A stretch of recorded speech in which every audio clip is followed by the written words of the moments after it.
Good morning all student of class 6. Today we are going to start our next lesson number 9 on a video number 35, in which we have going to start the living organisms and their surrounding. अगर हम chapter का नाम समझें तो इस chapter में हम living organisms के बारे में पढ़ेंगे और उनके द्वारा जो सराउंडिंग चीज़ें हैं या उनकी जो सराउंडिंग है उसके बारे में हम डिस्कस करेंगे। पहला टॉपिक लेते हैं हम लोग हैबिटेट। हैबिटेट की बात की जाए, सपोज आप जिस जगह पे रह रहे हो, जिस कंडीशंस में रह रहे हो, जैसे आपका घर बना हुआ है तो वो किस कंडीशंस में है, कैसी लिविंग ऑर्गेनिज्म से घिरा हुआ है, कैसे नॉन लिविंग थिंग्स आपके घर के आसपास प्रेजेंट हैं, कैसे आपके घर के आसपास का वातावरण है, कैसे वहाँ के लोग हैं, किस तरीके से क्लाइमेट आपका वहाँ पे चेंज हो रहा है, ये सभी बातें आपकी हैबिटेट में आती हैं। लेकिन हैबिटेट वो जगह होती है, या habitat is that place there the organism find comforts, मतलब ऑर्गेनिज्म को कंफर्ट मिले, हर तरीके से कंफर्ट मिले, उसको फूड वहाँ पे मिल जाए, शेल्टर मिल जाए आराम से, और उसके बाद जो उसकी बेसिक नीड्स हैं वो कंप्लीट्स हो जाएं। इसके बाद जो उसकी अदर नीड्स हैं, मनी वगैरह है, ये सब वहाँ पे अगर कंप्लीट हो रही हैं उस ऑर्गेनिजम्स की, तो वो उसके लिए एक हैबिटेट कहलाता है। नेक्स्ट थिंग आती है एनवायरनमेंट। एनवायरनमेंट क्या होता है कि किसी भी ऑर्गेनिजम्स के आसपास का जितना भी वातावरण है या आसपास के जितने living organisms, non living organisms हैं जो उस ऑर्गेनिजम्स को अफेक्ट करते हैं या उस ऑर्गेनिजम्स को घेरे हुए हैं, वो कहलाता है आपका एनवायरनमेंट। तो नेक्स्ट है आपका एनवायरनमेंट। एनवायरनमेंट को दो टाइप में डिवाइड किया गया है। Two types of component of habitat होते हैं आपके, एक होता है बायोटिक और एक होता है आपका एबायोटिक। बायोटिक क्या होता है? बायोटिक जितने भी लिविंग ऑर्गेनिजम्स हैं वो सभी आपके बायोटिक कंपोनेंट में आते हैं, और जबकि जितने भी नॉन लिविंग ऑर्गेनिजम्स हैं या नॉन लिविंग थिंग्स हैं, जैसे सॉइल है, वाटर है, लाइट है, टेम्परेचर है, ये सब के सब आपकी किस में आते हैं? एबायोटिक कंपोनेंट्स में। सो आपको याद रखना है कि हैबिटेट के दो कंपोनेंट हैं, that is biotic and abiotic. Biotic environment या बायोटिक हैबिटेट क्या होता है कि वो जगह है जहाँ पे सभी लिविंग ऑर्गेनिज्म, चाहे वो छोटे से छोटे प्लांट से लेके बड़े से बड़े एनिमल्स तक हो सकते हैं। नेक्स्ट बात करते हैं टाइप्स ऑफ हैबिटेट की। अब क्या है कि हैबिटेट सबके लिए अलग अलग होता है, सब हैबिटेट अलग अलग हैबिटेट में सर्वाइव करते हैं। अकॉर्डिंग टू टेम्परेचर वो अपने आप को एडेप्ट करते हैं। ये जो एडेप्टेशन वाला टॉपिक है वो हम अपनी नेक्स्ट वीडियो में डिस्कस करेंगे कि एडेप्टेशन क्या होता है, आपके बुक में दे रखा है। अब इन्हीं फीचर्स की वजह से जनरली जो हमारा हैबिटेट है उसको दो पार्ट में डिवाइड किया गया है, दो मुख्य पार्ट में डिवाइड किया गया है हैबिटेट को। Number one is terrestrial. Number one क्या होता है? टेरेस्ट्रियल।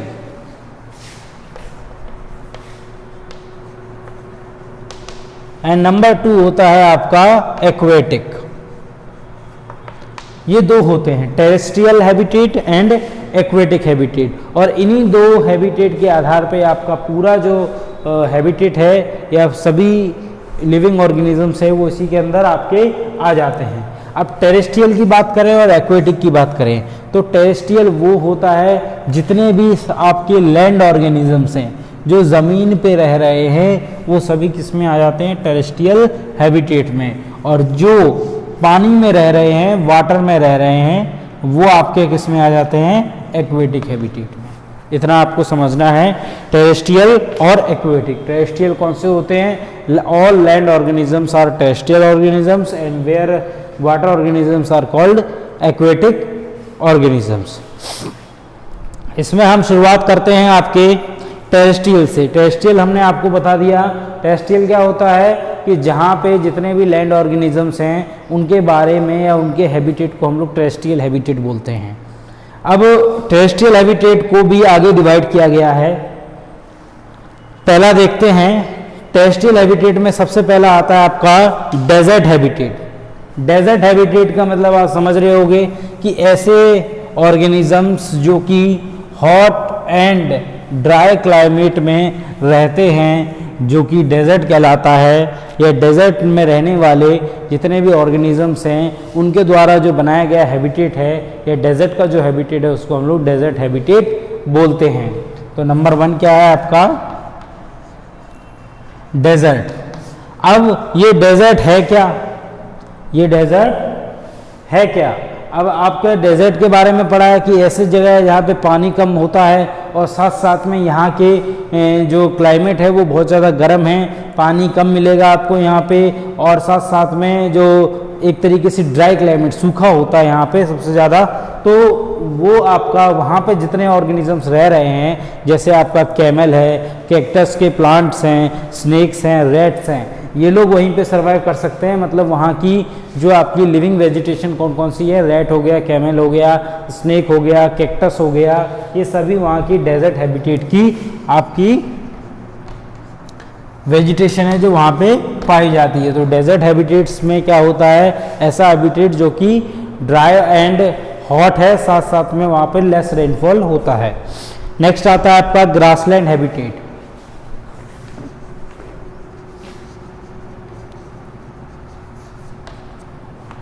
ग्रासलैंड हैबिटेट क्या होता है कि जहाँ पे जो मोस्ट वेजिटेशन है वो ग्रासेस के रूप में पाई जाती हैं, और यहाँ पे एक पानी बरसता है लेकिन एक मॉडरेट रूप में बरसता है। टाइम टू टाइम वो पानी आपका देखने के लिए मिलेगा सिर्फ, और उसी पानी से सभी लिविंग ऑर्गेनिज्म उस पर सर्वाइव करती हैं। इसके बाद है आपका नेक्स्ट, इसमें पाए जाने वाले एनिमल कौन कौन से हैं? जेब्रा है, बफेलो है, जिराफ है, डियर है, लायन है और ग्रासेस यहाँ की मोस्ट कॉमन आपकी ग्रासलैंड में रहने वाले ऑर्गेनिजम्स हैं। नेक्स्ट बात करते हैं थर्ड है आपका रेन फॉरेस्ट, जहाँ पे बहुत ज़्यादा बारिश होती है और यहाँ का जो क्लाइमेट होता है वो वेट होता है। जो क्लाइमेट होता है वो वेट होता है, मतलब गीला क्लाइमेट आपको यहाँ पे देखने को मिलेगा। साथ साथ में उस गीले क्लाइमेट की वजह से यहाँ पे बहुत ज़्यादा गर्मी, ह्यूमिडिटी रहती है। और ऐसे रेन फॉरेस्ट हैबिटेट में रहने वाले कुछ ऑर्गेनिजम्स हैं, जैसे मंकी है, स्नेक है, टाइगर है, और बहुत सारे ट्रीज़ यहाँ पे पाए जाते हैं, मैंग्रोव ट्रीज़ वगैरह। नेक्स्ट बात करते हैं टुंड्रा और पोलर हैबिटेट।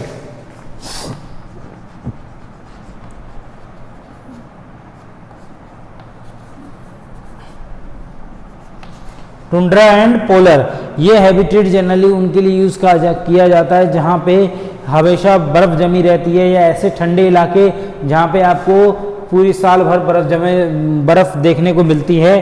तो ऐसे एरिया आपके टुंड्रा या पोलर हैबिटेट्स में आते हैं। और यहाँ पाए जाने वाले कुछ एनिमल्स हैं, जैसे बियर है, रेंडियर्स हैं, पेंगुइन्स है, और कुछ ग्रासेस, छोटी छोटी घासें भी पाई जाती हैं यहाँ पे। नेक्स्ट बात करते हैं माउंटेन हैबिटेट की।